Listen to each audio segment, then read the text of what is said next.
St. Paul says to us, for freedom, Christ has set us free. You and I are now enjoying a special kind of freedom that came to us through the Supreme Court decision overruling Roe versus Wade. The Dobbs decision given to us on Friday, the Feast of the Sacred Heart, by the way, overturns Roe versus Wade, which gave us unlimited abortion.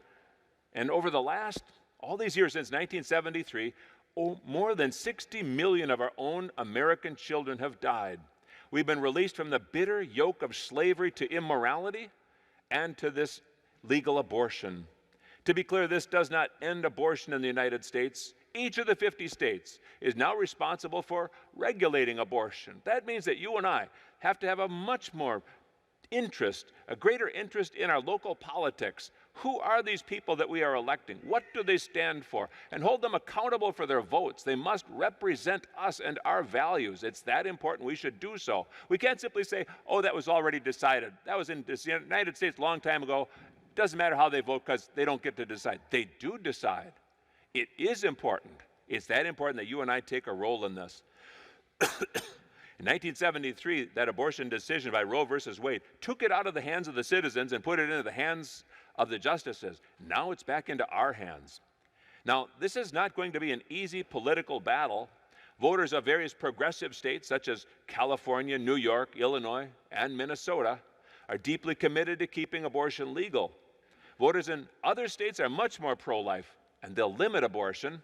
And some states will outlaw abortion altogether, which would be the best. But this very decision of the Supreme Court is going to save millions of lives.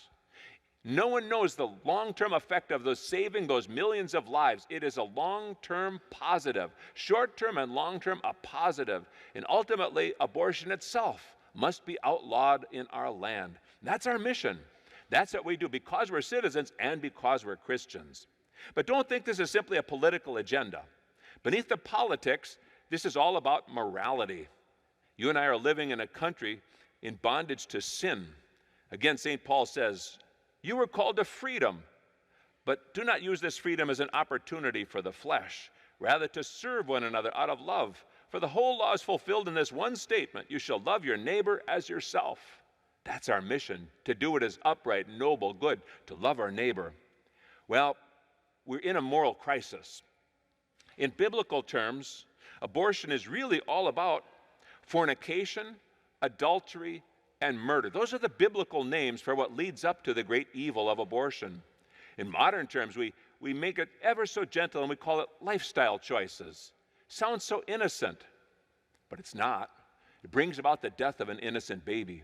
The baby-making act, some scholars are starting to call it the baby-making act, which we've forgotten about. But that act of intimate love between a man and woman is a baby-making act. With all of its pleasures and responsibilities, was once guarded by both church and state with a commitment of marriage, because children deserve a mom and a dad. Also, good societies make divorce hard to get. The state kept husbands and wives together with certain rare exceptions, and we were better for it. This is all part of the discussion, which is beneath the level of how we use our sexuality. The blessings and the hardships of stable marriage made for more mature adults, stronger children, and a better society. We can see that. The evidence is actually in of where we stand now and where we once stood. Obviously, the advent of the pill and modern contraception changed all that. It separated sex from babies, separated sex from marriage, and all of this has contributed to the change of culture we're now in right now. Notice this. Our founding fathers believed that each person was entitled to the right to life. Our culture believes that each person is entitled to sexual gratification, even if it should cost babies their lives. This is absolutely upside down on a political level from what our founding fathers claimed, the right to life, and on a Christian level, where St. Paul's going to say to us in our second reading, the flesh desires against the spirit and the spirit against the flesh. And we've given in to the desires of the flesh. We've changed our whole way of living our lives.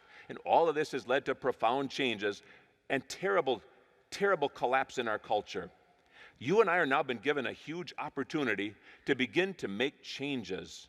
Many of the progressives are determined to defend abortion because they think that if people are actually limiting abortion, people are going to have to re-examine how they use their sexuality.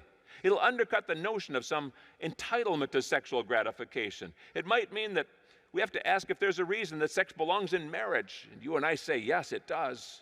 It'll challenge the current thinking that marriage is optional, divorce should be easy to get. It challenges the notion that everything is about me. Have you noticed our culture is all about me, this all about me, this, in fact, even the selfies that people are constantly taking, it's all about me. And so the responsibilities and the dignity of marriage and family are somehow undercut by the way that we're living our lives. So the challenge and the opportunity is here before us. You and I have to not only make political changes, but even moral changes for ourselves and encouraging others to come back to the Lord as well. So today we begin the battle for life anew.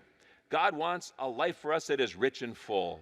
With God and marriage and family, a wonderful life can be ours.